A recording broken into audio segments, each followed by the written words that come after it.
Injection උත් ගැහුවද? කී පාරක් laser කරාද?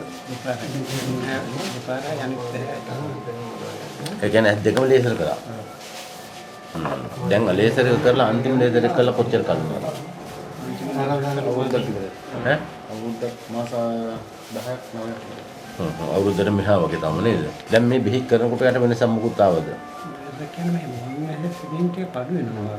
ලේසර් බලපෑම එක උගාට වෙලාවකට අඩු වෙනවා වෙලාවකට වැඩි වෙනවා එහෙම වෙයි.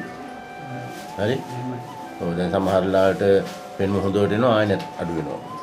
එහෙම වෙන්න පුළුවන්. ඒක අර ලේසර් බලපෑමෙන් එන දෙයක්. තෙල් ටික ගත්තද?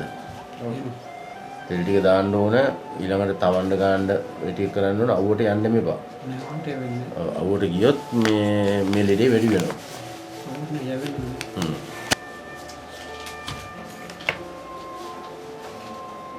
මොනවද කියන්නේ?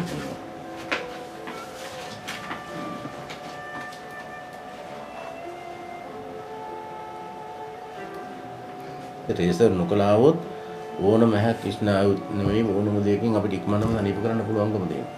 නමුත් ලේසර් කියන්නේ කිරණක් නේ අල්ලන්නේ. දැන් මෙයාගේ කිරණ අද්දකටම අල්ලලා තියෙන්නේ දෙතුන් පාර.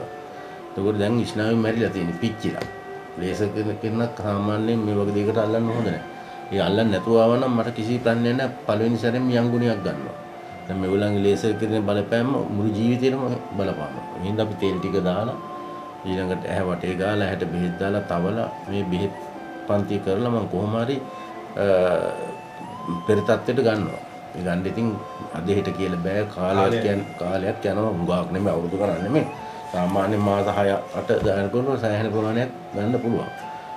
ඉතින් ඔක ලොකුම ප්‍රශ්නේ ලේසර් එක. අනිත් එක ඉන්ජෙක්ෂන් ගන්න එක. මගේ ඉන්ජෙක්ෂන් ගන්න ගැවෙන්නේ නැහනේ. ඉන්ජෙක්ෂන් ගැවෙන්නේ නැහැ ලේසර් බලපෑම තමයි දැන් ප්‍රොබ්ලම් එක.